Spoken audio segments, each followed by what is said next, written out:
गोबां मानसिफोरा जइन जादों बेयो मानि सायाव हरिसिङा समस्तिनि सिङाव मोनसे जोङो सुबुं गौमा हाबाफारि लादोंमोन आरो बे सुबुं गौमाखौ जोङो दिनै बे आम्बागाव ओनसोलाव इन्स्टिटिउट अफ पारामेडिकेल एन्ड नार्सिं साइन्सनि मोनसे इन्स्टिटिउट फाउन्डेसन लेस्टन बेखौबो जों लाफानाय जादों बेजों लोगोसे जों सुबुं गौमा बे हाबाफारिखौबो जोङो लादों आरो बेवहाय जोंनि बिटिआरनि चिफ एक्जिकिउटिभ मेम्बार श्रीजुत प्रमद बर' बिथाङा दिनै बेवहाय गाहाय आलासि महरै बिथाङा बाहागो लाफैदोंमोन आरो बेखिनि समावनो बे ओनसोलनि रायजो राजा बिथांमोना आरो बिसेसकरि बिपिएफ दोलोनि जायफोरबा मेम्बार्सफोर सुबुंफोर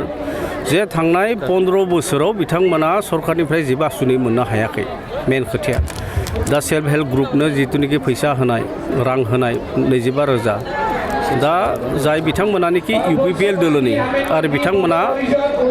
माने मोनबाय दा जाय बिथांमोनानिखि इउपिपिएल दोलोनि नङामोन आरो बिथांमोना मोननायनि खुनु राहा लामा गैया दा सेल्फ हेल्प ग्रुपआ मोननो गोनांब्ला दिनै बिथांमोना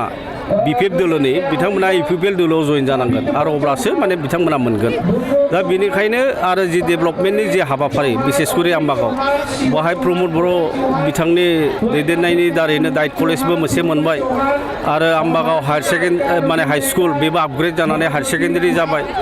आरो पारामेडिकेलाथ' जाना थांगासिनो दं दा बेफोर बाथ्राफोरखौ बे ओनसोलनि रायजो राजा बिथांमोना मोनथियो आरो आवगाय जिहेतु कार्तिक बर'बो बेवहाय एमसिएलए खननै जाबाय आरो त्रिदिप दैमारि बिथाङाबो स्पिकार जाबाय खिन्थु बेखिनि समाव बिथांमोना जिहेतु जेबो मावाखिसै आरो दानि सरकार प्रमद बर' बिथांनि दैदेननायनि जि बिपिएल सरकार आरो थारैनो रायजोनि खामानि मावगासिनो दं रायजोनि डेभेलपमेन्टनि खामानि मावगासिनो दं बेखौनो फोथायनानै दिनै 2,000निबो बांसिन बिपिएफ दोलोनि माने मेम्बार्स आरो वर्कार्स बिथांमोना इउपिपिएल दोलोआव जगदान जाफैबाय दिनै नुबाय जोङो माने जे बर' थुनलाइ आफादनि जे गाहाय नेहाथारि बिथांखौ माने सिगांनि सोरबा माने हानजाया दिनैसिम माने धमखि हरदों बे बेलायाव नोंथाङा मा बुंदों दाथ' बिदि जानो नांला मानो होनना बुङोब्ला मोनसे पिसफुल मोनसे सिटुएसन्सफ्रा फैबाय जोंनि गेजेराव आवगाय बेबायदि माने दाबि धमखि बायदि रोखोम माने एक्सट्रा जुडिशियेल किलिंसफोर किडनेपिंफोर बायदि रोखोम बे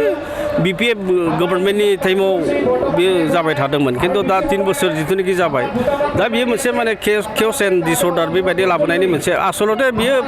कुनु पलिटिकेल कनस्पिरेसिबो नङा बियो सोरबा माने दुथांफोर जागोन मिसक्रियेन्टफोर जागोन आरो बिथांमोना माने गोजानजों बिथांमोनखौ माने जानांगौ माने थोनदों आरो बिथांमोना जिहेतु जेबो आसा नुहुरला आरो गावसोर पावाराव फैनायनि जेबो माने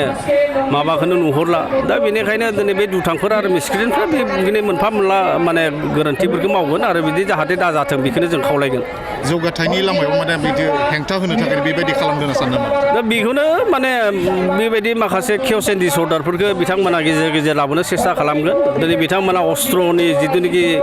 दारै सिमां नुनायमोन बेबोथ' फेलें जाबाय दिनै बिथांमोना बयबो फेलें जाबाय दा बेनिखायनो माखासे दुथां सेंग्राफोरखौ बिथांमोना बेबहार खालामनानै जौ लोंहो माबा बेदर जाहो बायदि रोखोम बेबायदिनो माने खामानि मावगोन आरो आसलते बियो जोंनि समाजनि कारणे खुब माने हेल्दि नङा आरो बिदिया जों खावलायगोन जाहाथे बिदि दा खालामथों एमपि इलेक्सननि थाखाय माबायदि एमपि इलेक्सनावथ' नोङो दरं उदालगुरि जिथुनिखि समस्ति आरो मोनसे समाव बियो मंगलदै समस्तिमोन दा बेखिनि समावथ' 2004 सननिफ्राय लानानै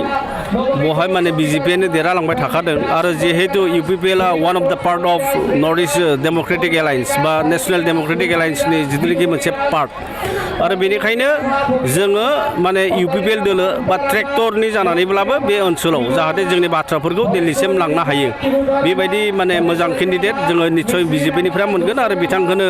माने सापर्ट खालामनो आरो जों माने रायजो राजानि खाथियाव जों बुंगोन आरो खिन्थु हिस्ट्रिखौ जेब्ला नायगोन 2004 सननिफ्रायनो टिल टुडे दिनैसिमहालागि बेवहाय बिजेपि केन्डिडेटआनो देरलांगासिनो दं आरो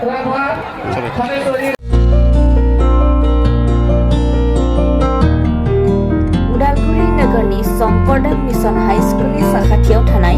रेगे-रेगां दख'ना गलायाव लफाय, एफएनएफ, महर ब्रेन्ड, बिबार ब्रेन्ड, आर'नाइ ब्रेन्ड, जुरिपाट, माथानि बायदि बायदि रोखोमनि दख'ना, आर'नाइ ब्लाउस, फालि आरो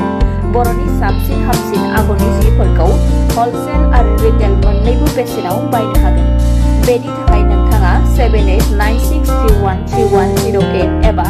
8471 820909 जानबुं नाम्बाराव सुलाद लानो हागोन।